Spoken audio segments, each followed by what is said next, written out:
Hello hello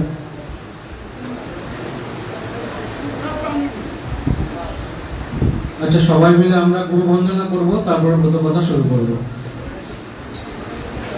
ভবসাগর তারণ কারণ হে রবি নন্দন বন্দন বন্দন হে শরণাগত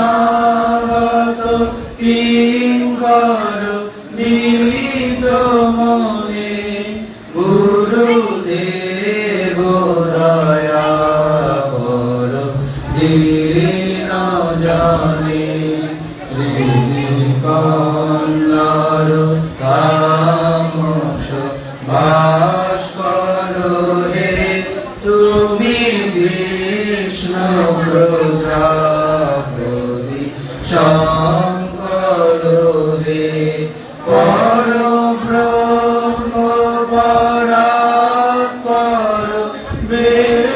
বেদবাণী গুরুদেব দয়া কর দীন জানে মন বারণ শাসন অঙ্কুশ হে নরত্রাণ তরে হরি চারুষ হে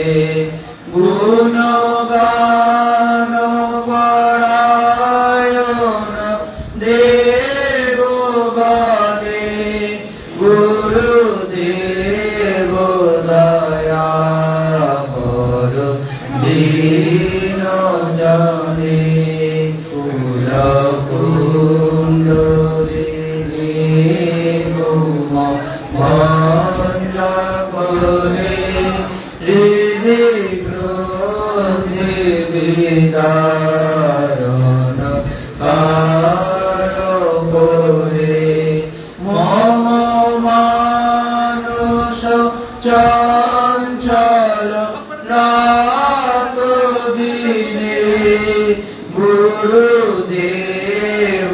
দয়া কর দীন জানে রিপুসূদন মঙ্গল নায়ক হে সুখ শান্তি বরাভয় দায়ক হে রয় তাপ তব নাম গুণে গুরুদেব দয়া কর দীন জানে অভিমান প্রভাবি মর্দক হে গতি ন জানে তুমি রক্ষক হে চিত সঙ্গীত বঞ্চিত ভক্তি দানে গুরুদেব দয়া কর দীন জানে তবু নাম সদা শুভ সাধক হে পতিতাগম মানব পাবক হে মহিমা তব গোচর শুদ্ধ মনে গুরুদেব দয়া কর দীন জানে জয় সদ্গুরু ঈশ্বর প্রাপক হে ভবর বিকার বিনাশক হে মন জানরা হে তব শ্রী চরণে গুরুদেব দয়া কর দীন জানে ভব সাগর তারণ কারণ হে রবিনন্দন বন্দন খণ্ডন হে শরণাগত কিঙ্কর বিক্রমণে গুরুদেব দয়া কর দীন জানে ভব সাগর তারণ কারণ হে রবিনন্দন বন্দন খণ্ডন হে অখণ্ডলাকারং ব্যক্তং येन চরাচরং তৎপদং দৃশ্যং येन তস্मै শ্রী গুরবে নমঃ। গুরু ব্রহ্মা গুরু বিষ্ণু গুরুদেব মহেশ্বর গুরুদেব পরম ব্রহ্ম তস্मै শ্রী গুরবে নমঃ। অজ্ঞানং তিমিরান্ধস্য জ্ঞানাঞ্জন শলাকয়া চক্ষুरुन्मीलितं येन তস্मै শ্রী গুরবে নমঃ।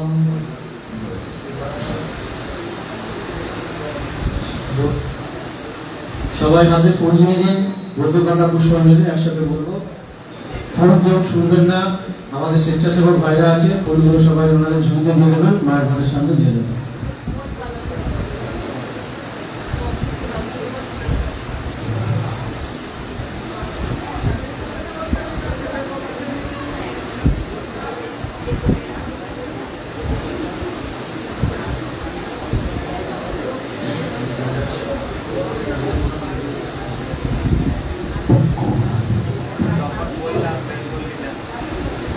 আচ্ছা, মায়ের ব্রত কথা বলছি, সবাই শুনুন। আষাঢ়স্য শুক্লপক্ষ দ্বিতীয়ার পর এই ব্রত আচরিবে দশমীর ভিতর। পূর্ব দিনে নিরামিষ খাবে একবার, এই ব্রত করিবে শুধু মঙ্গলবার। ত্রয়োদশ রক্তবর্ণ ধরে নারী নর সবে ধরে দক্ষিণ করে। একদিন যোগীবর বিধির নন্দন, পর অনুগ্রহ হেতু করেন ভ্রমণ। ক্রমে ক্রমে সর্বলোকে করিয়া ভ্রমণ, কৈলাসে শিখরে উপনীত তপোধন। একদিন নারদ ঠাকুর স্বর্গ মর্ত পাতাল ভ্রমণ করতে করতে কৈলাসে উপস্থিত হয়ে হর পার্বতীকে প্রণাম করে বললেন, হে দেবাদিদেব মহাদেব, কোন ব্রত আচরণে সবাঞ্ছিত ফল লাভ করে নরগণে? তখন দেবাদিদেব মহাদেব গৌরীর দিকে তাকিয়ে একটু মুচকি হেসে বললেন, একমাত্র বিপত্তারিণী চণ্ডী ব্রত করাই সার। এই ব্রত করিলে সঙ্গে সঙ্গে ফল পাওয়া যায়। তখন মহর্ষি বলল, তা তো শুনলাম প্রভু, তা এই ব্রত কি করে প্রচার হলো এবং কার মাধ্যমে প্রচার হলো, আমাকে বিস্তারিত ভাবে বলুন। তখন দেবাদিদেব মহাদেব মহর্ষিকে বলতে লাগলেন, শোনো মহর্ষি, বিদর্ভ দেশে এক রাজা ছিলেন। রাজার রানীর নাম ছিল হৈমবতী। সেই রানী রূপে গুণে ছিলেন খুবই অতুলনীয়। রানী এক মুচি মেয়ের সাথে সই পাতিয়েছিলেন। মুচি সই রানীকে চুল বেঁধে দিতেন, আলতা পরিয়ে দিতেন, পরিচর্যার কাজে রানীমার সঙ্গে দিবারাত্রি থাকতেন। তা একদিন কথায় কথা রানীমা মুচি সইকে বলল, সই, তোর বাবার তো গরুর চামড়ার কাজ, তা শুনেছি গোমাংস নাকি অস্পৃশ্য। মহারাজ সব পশু পাখি মাংসের রং শিকার করে এনে আমায় দেখিয়েছে। গোমাংস অস্পৃশ্য বলে গোমাংস রং আমার দেখার ইচ্ছা হয়েছে।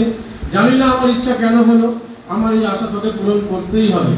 তখন মুচিসই বলল, বলো কি রানীমা, এই রাজবাড়ির চারিদিকে এত দাস দাসী, এত প্রহরী, আমি কেমন করে গোমাংস তোমায় দেখাবো? না না, এ আশা তুমি পরিত্যাগ করো। তখন রানী বলল, আমি একটা নতুন পাত্র, নতুন বস্ত্র দেবো, তাতে করে এনে আমার ঘরের খাটের তলায় রেখে দিবি, আমি সময় মতো দেখে ফেলে দেবো। রানীমার কথা মতোই মুচিসই একদিন নতুন পাত্রে নতুন বস্ত্র ঢাকা দিয়ে এক পাত্র গোমাংস রানীমার ঘরের খাটের তলায় রেখে গেল।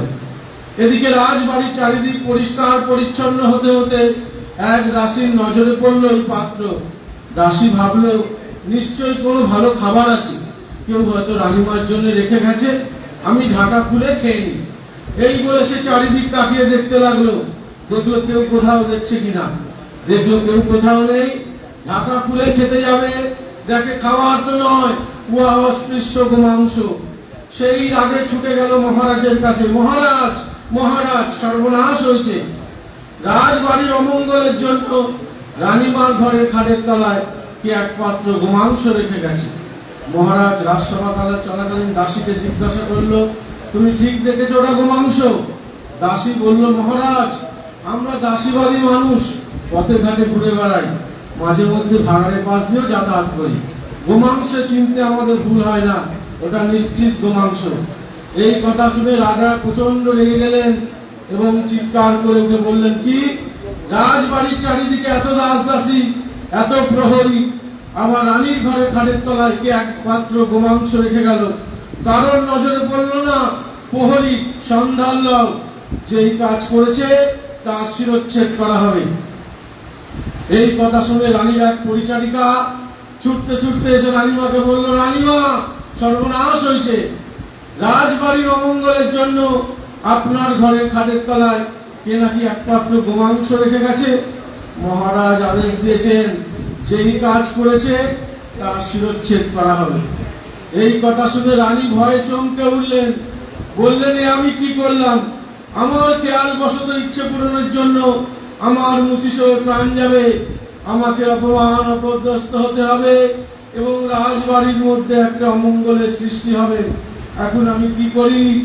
এই বলে রানী ভাবতে লাগলেন, হাউ হাউ করে কাঁদতে লাগলেন। এমন সময় মনে এলো, পুরাকালে দেবতারা বিপদে পড়েছিল বলে মা মহাশক্তি শরণ নিয়েছিল, আমিও শরণ নিয়ে দেখি কি হয়। এই বলে রানী গলায় বস্ত্র দিয়ে নতজানু হয়ে মা মহামায়ার উদ্দেশ্যে বলতে লাগলেন, মা, বিপদ তারিণী, তারিণী তারও মরে, বিপদে পড়িয়া শিবে, ডাকি মা তোমারে, বিপদে পড়েছি শিবে, রাখো মহামায়া।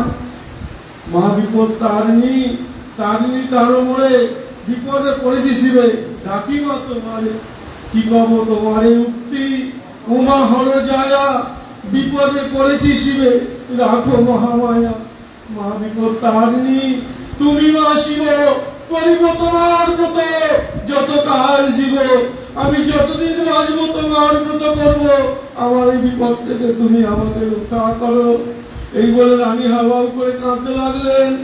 মা দৈববাণী হলো, বলল, রানী, তোর ডাকে আমি প্রসন্ন হয়েছি, বিপদ কালে যে আমার বিপদ তারিণী নাম স্মরণ করে, সেই নাম ডাকতে ডাকতে সে আমার ভক্ত হয়ে যায়, আর ভক্তকে বিপদ থেকে রক্ষা করাই আমার কাজ। তাই আমার আরেক নাম ভক্তাধিনী। যাও, আমার ঘরে পাত্রে আর গোমাংস নেই, আমি ফলে ফুলে পূর্ণ করে দিলাম, তুমি মহারাজকে গিয়ে দেখাও। রানী কাঁদতে কাঁদতে চোখ মুছতে মুছতে ঘরে গিয়ে খাটের তলা থেকে পাত্রটি টেনে বের করে দেখলো এক পাত্র গোমাংস ফলে ফুলে পূর্ণ হয়ে গেছে। এমন সময় রানী মা মহামায়ার উদ্দেশ্যে প্রণাম করছেন। মহারাজ খড়গ নিয়ে উপস্থিত হয়ে বলল, রানী, রানী, কোথায় গোমাংস দেখাও আমারে। রানী বলল, মহারাজ, গোমাংস ছিল সত্য, মা বিপদ তারিণী চণ্ডী কৃপায় অস্পৃশ্য গোমাংস আজ ফলে ফুলে পূর্ণ হয়ে গেছে। মহারাজ তখন খড়গ নামিয়ে সেই পাত্রটি দেখলো, এক পাত্র গোমাংস ফলে ফুলে পূর্ণ হয়ে গেছেন। তখন মহারাজ নতজানু হয়ে মা মহামায়ার উদ্দেশ্যে বলতে লাগলেন, মা, তোর এত করুণা, এত দয়া, মা, সামান্য ভক্তের সম্মান রক্ষার জন্য আজ তুই মহাশক্তি হয়ে নিজ হাতে অস্পৃশ্য মাংস সরিয়ে ফলে ফুলে পূর্ণ করে দিলি মা। আমিও প্রতিজ্ঞা করছি আজ থেকে যতদিন বাঁচবো তোর ব্রত করব এবং তোর ব্রত প্রচার করা আমার জীবনের একমাত্র মহাব্রত। সেদিন থেকে মর্তে মা বিপত্তারিণী চণ্ডী ব্রত শুরু হলো। পুষ্পাঞ্জলি মন্ত্র বলুন সবাই।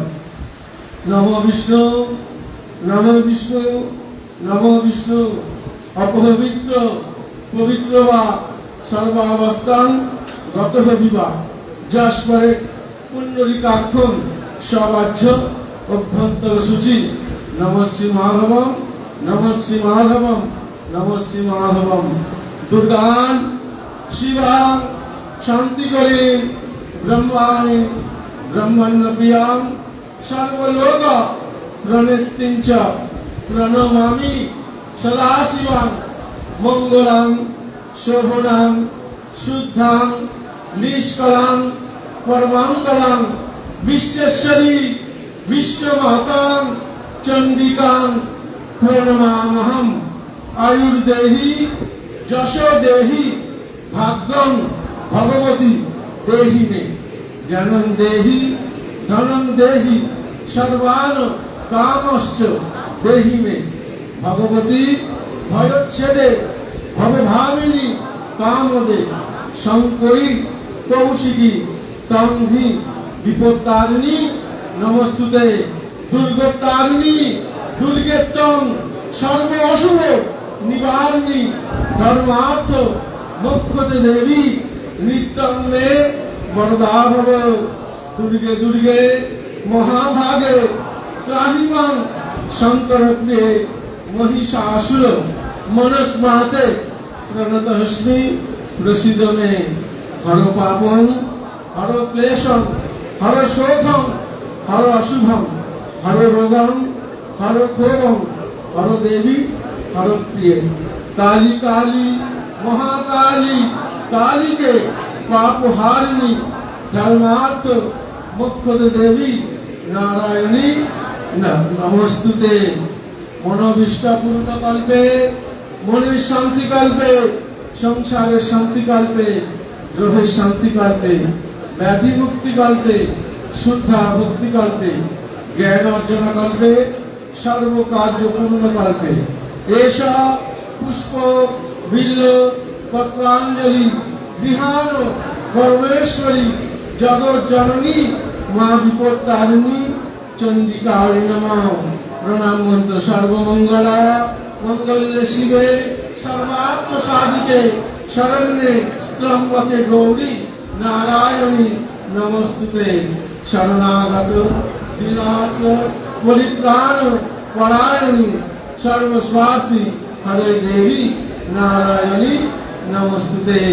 নমশ্চণ্ডী চণ্ডী মঙ্গল চণ্ডী বিপত্তারিণী চণ্ডীকে সর্বানন্দ করে দেবী নারায়ণী নমস্তুতে। ফুলগুলো তুমি সবাই ছুঁড়ে